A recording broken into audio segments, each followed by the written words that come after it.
Good morning, मैं उमा पांडे। जैसा कि आप देख रहे हैं मेरा YouTube channel sociological knowledge. Good morning बच्चों, जैसा कि मैंने पिछली कक्षा में पढ़ाया भारत में सामाजिक समस्याओं के प्रमुख प्रकार, तो जितने भी मैंने भारत में सामाजिक समस्याओं के प्रमुख प्रकार को पढ़ा है वे सभी निम्नलिखित रूप से आप सभी अच्छा से पढ़ें, क्योंकि जितने भी जो सामाजिक प्रमुख प्रकार हैं वे सभी आपको टिप्पणी के रूप में लिखने के लिए परीक्षा में आ सकता है।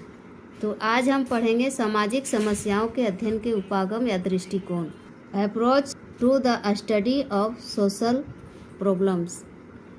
समाजशास्त्रीय अध्ययनों में एक प्रमुख विषय यह रहा है कि विभिन्न सामाजिक घटनाओं के अध्ययन में किस विशेष उपागम या दृष्टिकोण को अपनाया जाए। सामाजिक समस्याओं के अध्ययन में भी यह ज्वलंत प्रश्न सदा से ही उठता रहा है। ऐसा विशेष रूप से इसलिए भी है क्योंकि सामाजिक समस्याएं अनिवार्य रूप से व्यक्तिनिष्ठ है।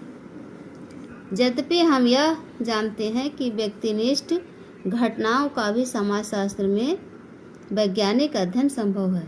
अतः विभिन्न दृष्टिकोणों पर विचार करने के उपरांत हम इस संबंध में सामाजिक समस्याओं के अध्ययन के निम्नलिखित दो उपागम या दृष्टिकोण को हम प्रस्तुत कर सकते हैं, जो कि पहला है सामाजिक सांस्कृतिक उपागम या दृष्टिकोण।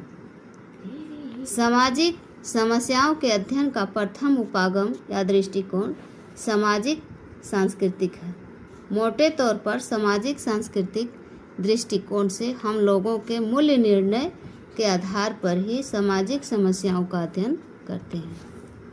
प्रत्येक समाज के अपने कुछ मूल्य, आदर्श, लक्ष्य व नैतिक नियम होते हैं। इन्हीं को मापदंड के रूप में प्रयोग किया जाता है।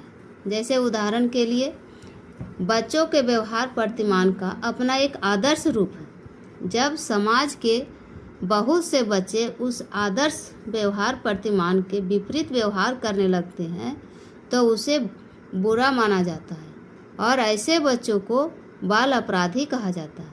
एवं बाल अपराध एक सामाजिक समस्या इस कारण बन जाता है कि बच्चों का इस भांति अवांछनीय व्यवहार समाज के लिए अहितकर सिद्ध होता है।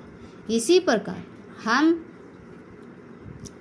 काम करने में समर्थ व्यक्ति के जीवन का लक्ष्य किसी रोजगार में लगाते हैं।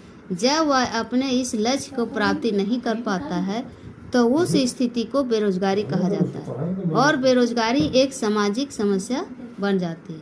अतः स्पष्ट है कि कोई सामाजिक समस्या समाज विशेष के मूल्य, आदर्श, लक्ष्य या नैतिक नियमों के जितनी अधिक विपरीत होती है उसे उतनी ही गंभीर समस्या माना जाता है और समाज के लोग उस समस्या के संबंध में उतना ही अधिक चिंतित होते हैं। दूसरे में है सामाजिक समस्या का सांख्यिकीय माप उपागम।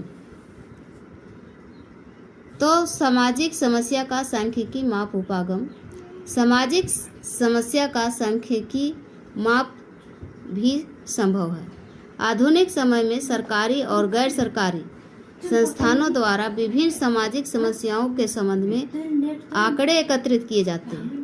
उन आंकड़ों की सहायता से हम अधिकांश सामाजिक समस्याओं की गंभीरता को माप सकते हैं। ये सूचनाएं व आंकड़े यह बताते हैं कि समाज में या समाज के एक हिस्से में, किसी गांव, शहर या प्रांत में कितने लोग बेरोजगार हैं, कितने अपराध या बाल अपराध होते हैं, कितने लोगों ने आत्महत्याएं की हैं, कितने लोग भिक्षावृत्ति में लिप्त हैं, कितने अवैध जन्म हुए हैं अथवा कितने लोग यौन रोग के शिकार हैं। इन सभी तथ्यों या आंकड़ों को सचेत प्रयत्न द्वारा संगठित रूप में एकत्रित किया जाता है और इन्हीं के आधार पर सामाजिक समस्याओं को मापा जाता है। तो आज हमारा दूसरा अध्याय समाप्त हुआ। अब हम कल पढ़ेंगे भ्रष्टाचार। धन्यवाद।